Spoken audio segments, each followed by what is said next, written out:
ان میں پہلی بات جوتے پہن کر اور کھڑے ہو کر کھانا، اس سے اللہ تعالیٰ رزق میں تنگدستی پیدا کر دیتے ہیں. اور آپ دیکھیں آج یہ عادت اکثر لوگوں کی ہے، گھروں میں بھی ٹیبل پہ بیٹھ کے کھانا کھائیں گے تو جوتے پہنے ہوئے ہوں گے، اور شادیوں میں تو لوگ ویسے ہی کھڑے ہو کے کھانا کھانا پسند کرتے ہیں. اس سے اللہ تعالیٰ رزق میں تنگدستی پیدا کر دیتے ہیں. بیت الخلاء میں ننگے سر جانا،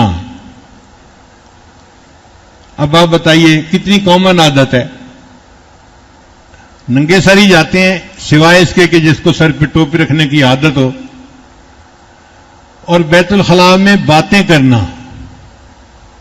پہلے تو سمجھ نہیں آتی تھی، لیکن جب سے سیل فون آیا اب بیت الخلاء میں باتیں کرنے کی بات بھی سمجھ میں آ گئی. اس سے بھی رزق کے دروازے بند ہوتے ہیں.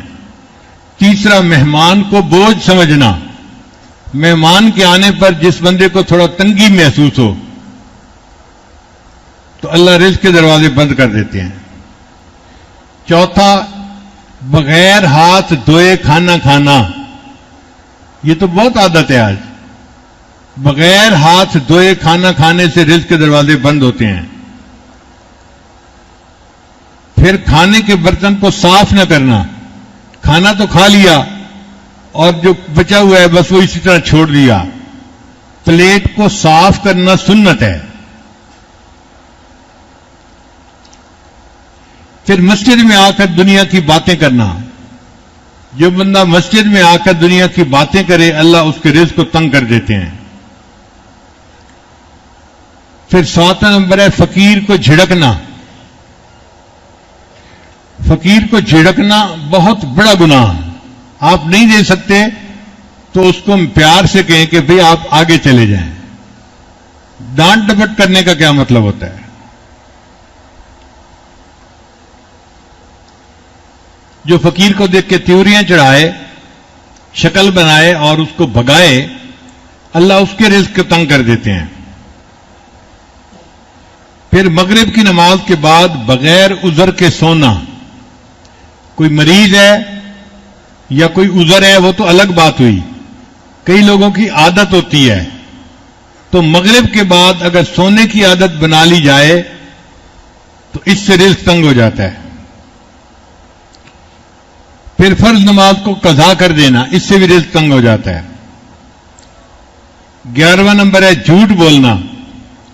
جو بندہ زیادہ جھوٹ بولے گا اس کا رزق تنگ ہوگا. اور اگر آپ دیکھیں کہ اس کے پاس پیسہ بھی بہت ہے تو سمجھ لیں کہ یہ حرام کا مال ہے، جھوٹ بول کے کمایا گیا ہے، حلال کا مال نہیں ہے. پھر گانے بجانے میں دل لگانا. جن کو گانے سننے کا شوق ہوتا ہے، ہر وقت موسیقی لگی رہتی ہے، اس موسیقی کی نحوست کی وجہ سے بھی اللہ رزق کے دروازے بند کر دیتے ہیں. اور ایک ہے اولاد کو برا بھلا کہنا. یہ بھی عجیب بات ہے. کئی ماں باپ اولاد کو ہر وقت ہی برا بھلا کہتے رہتے ہیں. جو ماں باپ ہر وقت اولاد کو برا بھلا کہتے رہیں گے اللہ ان کے رزق کو تنگ کر دیں گے.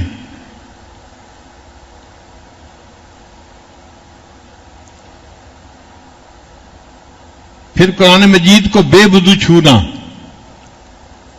قرآن مجید کو انسان جب بھی ہاتھ لگائے تو باوضو ہونا چاہیے. بے وضو ہاتھ لگانے سے رزق تنگی ہو جاتی ہے. پھر نظروں کی حفاظت نہ کرنا، غیر محرم کو دیکھنا. جن کو ہرس ہوتی ہے نا، ہوس ہوتی ہے کہ ہر گزرنے والی لڑکی کو دیکھو، عورت کو دیکھو، یہ ٹھپا کیسا تو وہ ٹھپا کیسا، تو ان کے رزق کو اللہ تعالیٰ پھر تنگ کر دیتے ہیں. اور 16واں ہے اہل و عیال سے ہر وقت لڑتے رہنا. کئی لوگ ہوتے ہیں ہر وقت بیوی کے ساتھ کچھ نہ کچھ کھٹ پٹ چلتی رہتی ہے، چھوٹی چھوٹی باتوں پہ، نکمی باتوں پہ.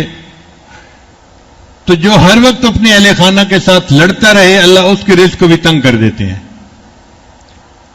تو 16 دروازے تھے جن سے رزق کھل جاتا ہے اور 16 دروازے تھے جن سے رزق بند ہو جاتا ہے.